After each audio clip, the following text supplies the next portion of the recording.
ಇವತ್ತು ನಾವು ಮೈದಾ ಹಿಟ್ಟು ಅಥವಾ ಸಕ್ಕರೆ, ಬೆಲ್ಲ, ಮೊಟ್ಟೆ ಏನನ್ನೂ ಬಳಸದೆ ಕುಕ್ಕರಲ್ಲಿ ಈಸಿಯಾಗಿ ಚಾಕ್ಲೇಟ್ ಕೇಕ್ನ ಮಾಡ್ಕೊಳ್ಳೋದು ನೋಡ್ಕೊಳ್ಳೋಣ.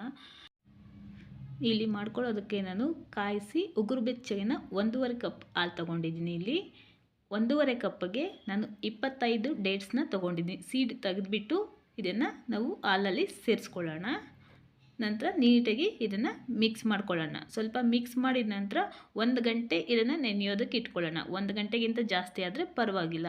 1 ಗಂಟೆ ಆದ ನಂತರ ಇದನ್ನು ತೆಗೆದು ಮಿಕ್ಸಿ ಜಾರಿಗೆ ಸೇರಿಸ್ಕೊಳ್ಳೋಣ. ಇದನ್ನು ಸ್ಮೂತಾಗಿ ಗ್ರೈಂಡ್ ಮಾಡ್ಕೊಳ್ಳೋಣ.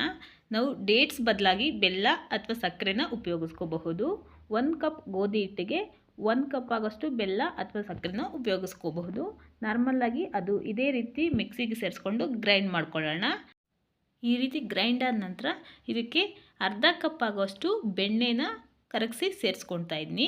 ಮೆಲ್ಟೆಡ್ ಬೆಣ್ಣೆ ಅಥವಾ ನಾವು ಫ್ಲೇವರ್ಲೆಸ್ ಆಯಿಲ್ನ ಸೇರಿಸ್ಕೋಬಹುದು. ಅಂದರೆ ಸನ್ಫ್ಲವರ್ ಆ ರೀತಿ ಆಯಿಲ್ನ ಅರ್ಧ ಕಪ್ ಸೇರಿಸ್ಕೊಂಡು ಮತ್ತೆ ಮಿಕ್ಸಿಗೆ ಸೇರಿಸ್ಕೊಂಡು ಗ್ರೈಂಡ್ ಮಾಡ್ಕೊಳ್ಳೋಣ. ನೀಟಾಗಿ ಸ್ಮೂತಾಗಿ ಬ್ಯಾಟರ್ ರೆಡಿ ಆದ ನಂತರ ಈ ರೀತಿ ಟೆಕ್ಸ್ಚರ್ ಬರುತ್ತೆ. ಇದನ್ನು ಸಪ್ರೇಟಾಗಿ ಸೈಡಲ್ಲಿ ಇಟ್ಕೊಳ್ಳೋಣ.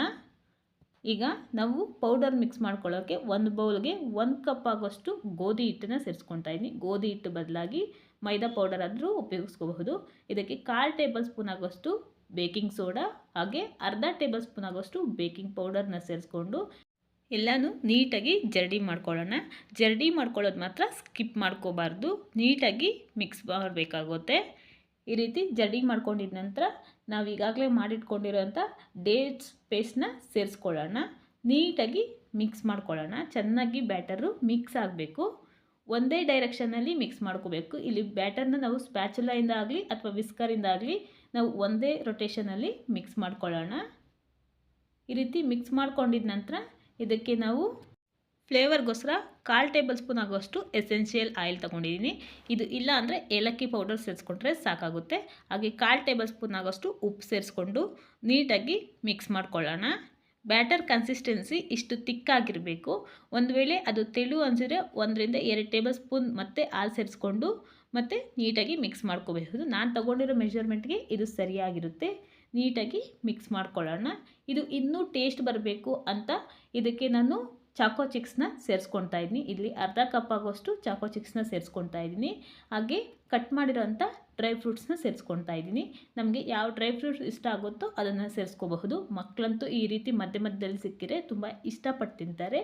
ನಾನಿಲ್ಲಿ ಡ್ರೈ ಫ್ರೂಟ್ಸ್ನ ಕಟ್ ಮಾಡಿ ಸೇರಿಸ್ಕೊಳ್ತಾ ಇದ್ದೀನಿ. ಸೇರಿಸ್ಕೊಂಡಿದ ನಂತರ ನೀಟಾಗಿ ಮಿಕ್ಸ್ ಮಾಡ್ಕೊಳ್ಳೋಣ.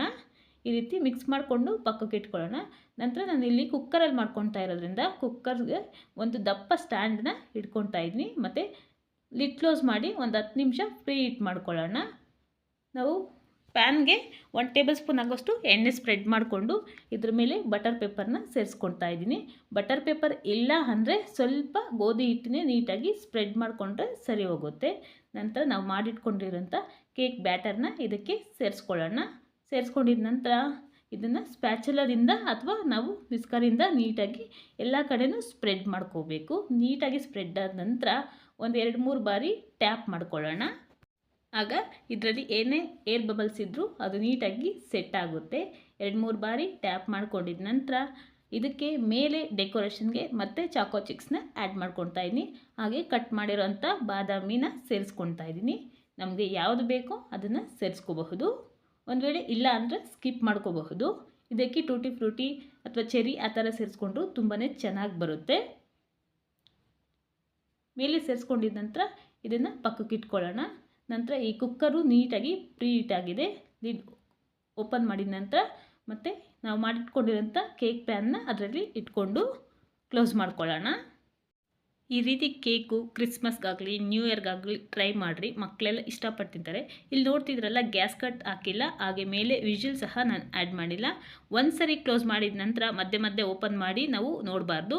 ಒಂದು 30 ರಿಂದ 35 ನಿಮಿಷ ನೀಟಾಗಿ ಬೇಯಿಸ್ಕೊಂಡಿದ ನಂತರನೇ ಓಪನ್ ಮಾಡಬೇಕು. ಸ್ವಲ್ಪ ತಣ್ಣಗಾದ ನಂತರ ಈ ರೀತಿ ಸುತ್ತ ಚಾಕು ಸಹಾಯದಿಂದ ಕಟ್ ಮಾಡಿ ಮೇಲೆ ಪ್ಲೇಟ್ನ ಕವರ್ ಮಾಡಿ ಡಿಮೋಲ್ಡ್ ಮಾಡಿಕೊಂಡು ಒಂದು 2-3 ಬಾರಿ ಟ್ಯಾಪ್ ಮಾಡಿದರೆ ಅದು ನೀಟಾಗಿ ಓಪನ್ ಆಗುತ್ತೆ.